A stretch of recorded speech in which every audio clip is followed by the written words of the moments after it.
Baik, teman-teman rahmati Allah. Generasi muda ini, anak-anak muda itu adalah generasi yang lebih banyak belajar dengan sosok dibandingkan teori, Pak. Lebih banyak mudah ngajar anak muda itu lebih gampang pakai kisah, pakai sosok orang. Makanya anak-anak muda, makanya lihat teman-teman, bukan sebuah kebetulan, ini penelitian yang panjang. Saya pernah ngobrol tuh dengan teman-teman perfilman, ngobrol, dan saya baru tahu bahwa sampai begitu ya gitu. Saya pernah diceritain oleh teman saya, orang film, dicerita gitu bahwa suara ini saya diatur. Belum beberapa hari lalu juga, sebelum saya ke Surabaya juga saya dialog dengan teman-teman teman-teman yang biasa membuat film, membuat show segala macam.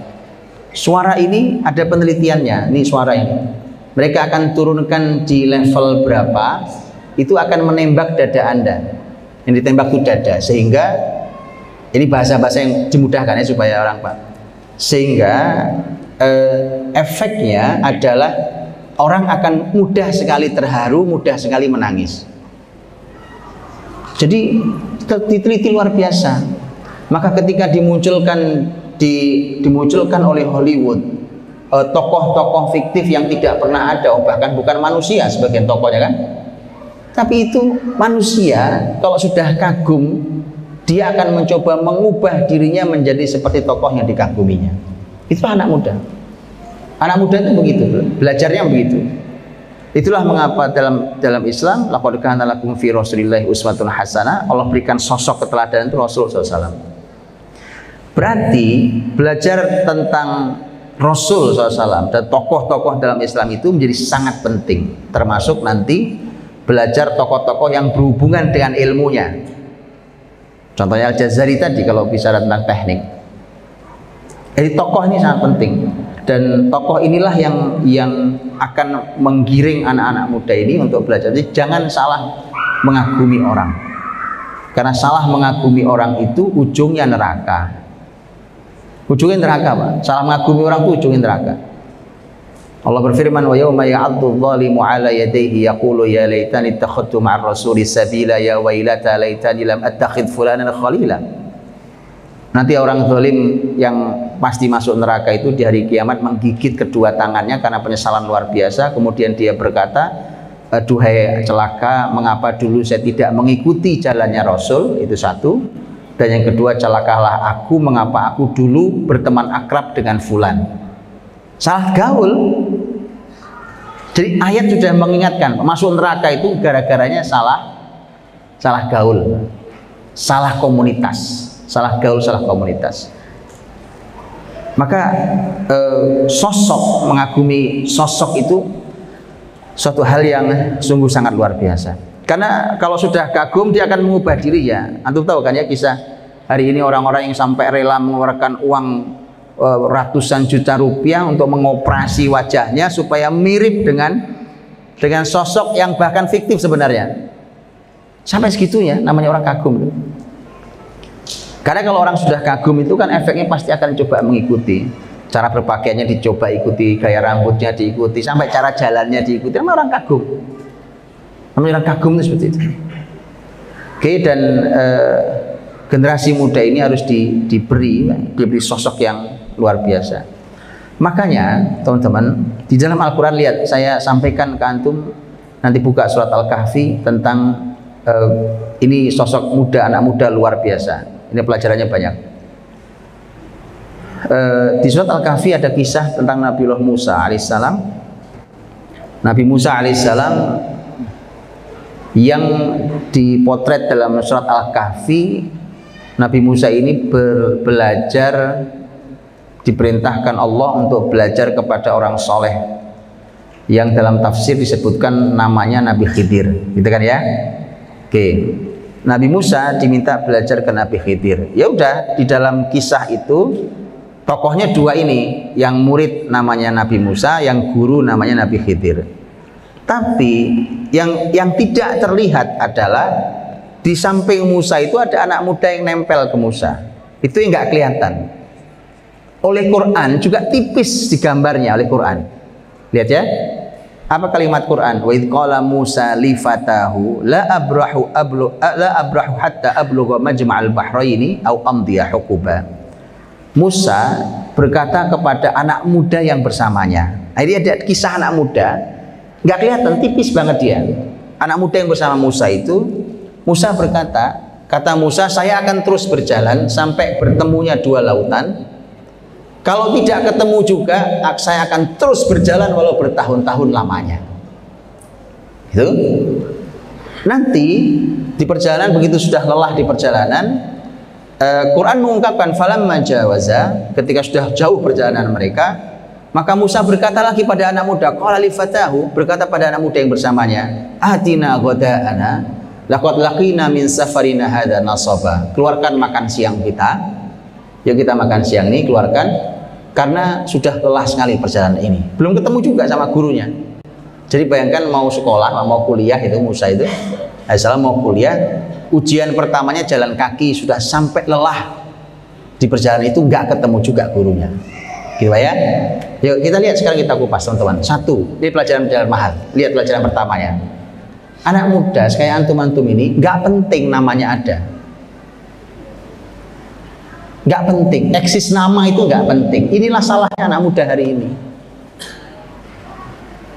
Karena kan tuh pengen eksis semua namanya, ya kan, dimunculkan buat channel ini, buat channel itu, buat ini Instagramnya muncul, ini muncul. Ini eksis Pak. Lah, anak muda itu, lihat, anak muda itu seperti anak muda yang bersama Musa. Nanti tahu siapa anak muda itu?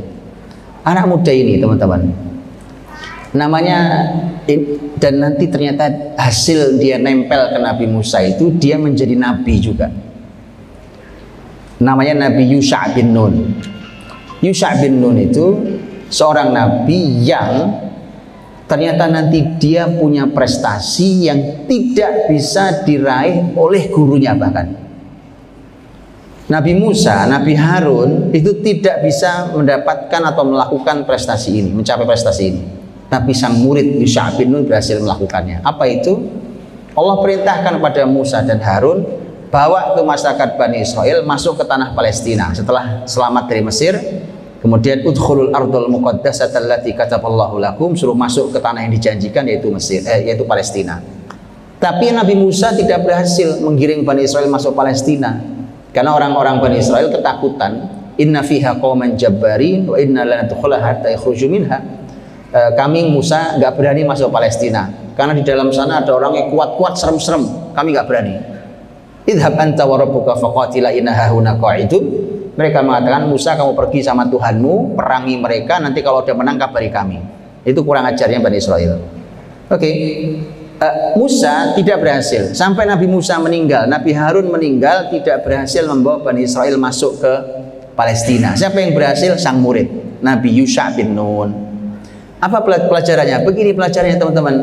Anak muda itu tidak penting eksis namanya, tapi yang paling penting adalah antum membuat karya yang akan memaksa sejarah untuk mewiridkan nama Anda ketika menyebutkan sebuah karya.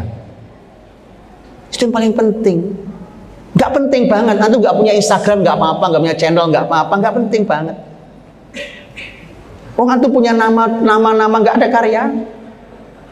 Lihat Yusha bin Nun, di Quran tidak disebut namanya. Kisahnya tipis, cuma ditempelin ke Musa. Tapi lihat karyanya. Begitu ya.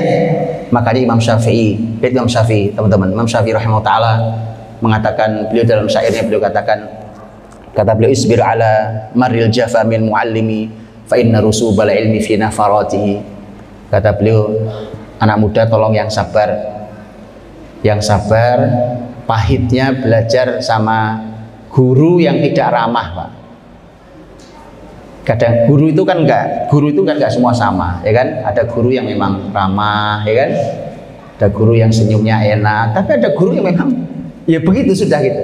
Kata beliau, kalau itu gurumu tolong yang sabar. Tolong yang sabar. Mengapa? Karena kegagalan ilmu adalah ketika gurumu menjauh darimu. Kalau gurumu sudah nggak suka, dia pergi tinggalkan kamu, kamu gagal belajar ilmu. Iyalah, sumber ilmunya pergi. Gitu ya. Dan beliau juga ingatkan, kata beliau bahwa faman fatahu at-ta'lim waqta syababihi fakabbir alaihi arba'an liwafatihi. Beliau katakan kalau ada anak muda yang sebelumnya beliau mengatakan man lam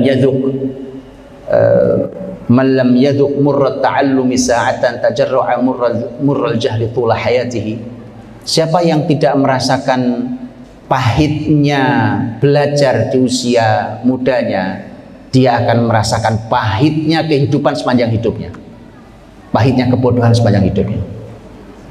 Mendingan sabar deh, yang sekarang memang belajar ini pahit-pahit ya kan, gurunya kadang ya gak ramah ya kan. Ya kata beliau yang sabar, karena ini gak lama kok, pahit begini ini gak lama. Karena kalau Anda tidak sabar dengan pahitnya yang sebentar ini, maka Anda akan merasakan pahitnya kebodohan sepanjang hidup. Ini pesan Imam Syafi'i luar biasa. Faman fatahu ta'limu waqta syababihi fakabbir alaihi arba'an liwafatihi. Kalau ada anak muda sampai kehilangan kesempatan belajar, maka anak muda yang begitu yang nggak mau belajar itu, kata beliau, takbiri saja 4 kali karena sudah mati itu anak. Kali kalau antum ini senengannya main game, ya kan, nggak mau belajar apa, antum geletak sini saya takbiri 4 kali. Betulan Pak? Jadi takbiri saya takbiri 4 kali. Orang kayak Anda udah mati, udah nggak ada gunanya hidup di dunia ini. Itu yang Syafi'i katakan, orang hidup cuma main, anak muda kok hidupnya cuma main nongkrong, kafe, ya orang game online. Kita takbir aja 4 kali Pak Adi, bikin takbir masal 4 kali ya kan. Siapa yang mau ditakbiri 4 kali besok ke Masjid Bahrul Ulum? Sudah nggak mau belajar, kita takbiri 4 kali. Itu Imam Syafi'i yang mengatakan, zatul fata wallahi bil ilmi wat tuqa fa illam yakuna la'tibara li dzatihi. Ini loh eksistensi anak muda. Ya, eksistensi anak muda itu kata Imam Syafi'i, lihat. Eksistensi anak muda itu demi Allah kata beliau dengan ilmu dan takwa. Jadi ente kalau mau eksis tuh ilmunya dikuatkan, takwanya dikuatkan. Kalau dua-duanya tidak ada artinya anak muda itu. Lihat Imam Syafi'i yang memberikan kuat sekali berikan kalimatnya. Dan artinya teman-teman dirahmati Allah seperti itu. Dan lihat ya, keberhasilan Yusha' bin Nun menjadi orang besar itu babnya cuma nempel doang ke Nabi Musa. Makanya di dalam antum lihat struktur kata-katanya, kata-katanya adalah lifatahu, wa id qala Musa lifatahu. Lifatahu, fata itu artinya anak muda, hu dia artinya. Fata itu anak muda berarti Yusha' itu fata, hu-nya itu Nabi Musa. Cuma nempel toh. Kalau di dalam, nanti tanya Ustadz kalau belajar bahasa Arab itu namanya mudhof ilaih. Mudhof ilaih itu artinya ini yang disandarkan, ini yang disandari. Cuma nempel aja Pak, nempel sama orang besar jadi orang besar. Makanya begitu Anda salah gaul, rusak Anda. Jadi jangan salah gaul. Dan namanya penuntut ilmu itu bergaulnya sama ahli ilmu. Orang penuntut ilmu kok bergaulnya sama pencoleng, sama penjahat, ya nggak jadi. Makanya lihat anak-anak muda ini, Quran yang memberikan potret, jadi cuma nempel saja ke orang besar, dia menjadi orang besar. Jadi cuma gitu, Anda bersandarnya ke siapa, maka itulah kemudian menjadi orang besar.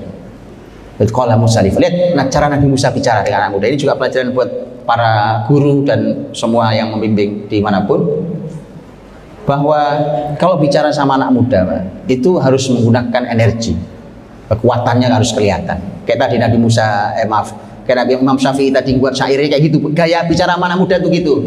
Gak mau belajar takbiri 4 kali, mati itu anak gitu. Itu bahasa anak muda itu gitu. Nabi Musa juga sama cara bicaranya. La abrahu hatta ablugha majma'al bahraini au amdiya hukuba. Hei anak muda, saya akan jalan sampai ketemunya pertemuan 2 lautan. Nggak tahu ketemunya di mana dan berapa kilometer. Pokoknya saya jalan. Nggak ketemu juga, walau bertahun-tahun saya tetap akan jalan. Nah, kalau bicara anak muda gitu, Pak. Mau belajar anak muda kok loyo, lemas, itu pasti kebanyakan main game. Pasti Pak kalau itu. Iya, anak muda loyo, lemas, ini dikit lemah, ini capek, ini dikit lelah, ini dikit. Anak muda tak begitu. Lihat seperti Nabi Musa memberikan contoh itu. Saya akan jalan sampai ketemunya pertemuan 2 lautan. Kalau tidak kunjung ketemu, saya akan berjalan walau bertahun-tahun lamanya. Itu Pak. Membuat tekad dengan anak muda itu seperti itu. Ya, oke. Begitu tadi perjalanannya sudah jauh, sudah capek, nggak kunjung ketemu juga, ya berhenti sebentar lah, nggak apa-apa. Istirahat boleh, Pak. Istirahat boleh. Istirahat. Begitu istirahat, kemudian Nabi Musa berkata, "Atina ghada'ana. Laqad laqina min safarina hadza nasaba." Hai anak muda, kasih makan siang kita. Sudah lapar kita, lelah kita nih. Istirahat sebentar lah ya kan? Istirahat sebentar, nanti kita jalan lagi. Jadi istirahat penting, tetap enggak apa-apa. Istirahat penting, istirahat itu memang bagian dari konsep Nabi. Makan, ayolah kita makan bareng ya kan? Jadi makan sama anak muda, Pak. Perlu duduk sama anak muda untuk ngopi bareng, makan bareng, penting ini kan. Tahu nggak? Saya sering sampaikan, tahu tidak apa penjelasan ulama tafsir terhadap makan siangnya Nabi Musa dan anak muda itu? Yang dimakan apa? Yang dimakan ikan, Pak. Tapi karena dia perjalanan jauh, tahu nggak ikannya diapain? Bukan direndang, bukan ikan goreng, tapi samakun mumallah, ikan diasinin. Nah itu penuntut ilmu tuh makanya ikan asin, beneran Pak. Jadi enggak, ini lihat, itulah mengapa teman-teman, itulah mengapa ulama Islam mengatakan, lihat kaidah ini dengarkan baik-baik. Para ulama mengatakan begini, orang tuh kalau posisinya masih mencari ilmu, wajib baginya hidup sederhana. Kalau sudah menjadi ahli ilmu, dia punya pilihan. Dengarkan baik-baik kaidah itu. Jadi wong penuntut ilmu gayanya udah kayak big boss, kayak gak jadi itu orang kayak begitu tuh Pak. Boleh pegang kalimat saya kalau tidak percaya. Betulan Pak. Gak jadi anak muda hidup dengan gaya yang hidup serba mewah, kemudian ini, kemudian ke PPNS dengan gaya yang penuntut ilmu itu harus menundukkan dirinya dengan kesederhanaan. Itu anak muda tuh kalau mau jadi, tapi saya kan bicara ini kan generasi muda kalau mau jadi. Oke? Nah, itu artinya bahwa kita memang harus, kalau ada hal yang harus kita desain ulang, kita desain ulang di perjalanan anak muda ini. Baik teman-teman, saya tutup dengan kalimatnya Imam Ibnu Katsir rahimahullah taala. Imam Ibnu Katsir ketika menjelaskan tentang anak muda dalam surat Al-Kahfi juga, ketika berkisah tentang Ashabul Kahfi, anak muda yang imannya kuat-kuat sampai dia tidak rela imannya lepas dari hatinya. Kalau tukarannya mereka harus menukarnya dengan hidup tidak nyaman, mereka memilih hidup tidak nyaman. Itu anak muda yang top. Kalau saya harus hidup tidak nyaman, dengan tukarnya adalah melepas iman saya, maka saya akan ganti. Saya rela hidup tidak nyaman asal iman tetap ada di hati. Itu anak muda Pak. Itu kisah Ashabul Kahfi. Allah berfirman bahwa mereka adalah fityatun amanu bi rabbihim wa zidnahum huda. Mereka adalah anak-anak muda. Ashabul Kahfi itu anak-anak muda yang beriman pada Rabbnya dan ditambah petunjuk. Dan Imam Ibnu Katsir dalam tafsirnya mengatakan begini, kata beliau, bahwa dan begitulah Rasul Muhammad SAW pun dakwah beliau, kebesaran beliau itu dikelilingi oleh anak-anak muda. Makanya sunatullahnya kebangkitan itu ada di anak-anak muda. Jadi kalau mau bangkit, yang didekati anak-anak muda. Anak muda yang harus dekat ini, makanya yang begini-begini ini kalau didekati Pak, ini adalah sumber kebangkitan Islam. Jadi kita sudah nggak bicara lagi tentang bingung di simpang peradaban ya kan, mau kiri, ke kanan, mau depan, mau belakang lah. Ada yang akan membangun peradaban itu. Dan saya sarankan teman-teman membaca bukunya Profesor Dr. Raghib As-Sirjani tentang sumbangsi Islam untuk peradaban dunia, Madza qaddamal muslimu lil alam, karena di muqaddimah cukup panjang ini menjawab yang disampaikan Pak Adi tadi. Peradaban yang mana yang dimaksud? Dan memangnya apa? Karena peradaban banyak. Mesir punya peradaban, Cina punya peradaban, India punya peradaban, Yunani punya peradaban, ya kan? Terus apa bedanya peradaban Islam dengan semua peradaban itu? Itu di muqaddimah panjang beliau bicara, ya kan? Dan setelah itu baru bicara detail satu persatu di berbagai bidang. Dan perlu antum ketahui, Profesor Dr. Raghib As-Sirjani itu orang Mesir. Itu aslinya beliau adalah dokter spesialis bedah ortopedi, tapi pakar sejarah Islam.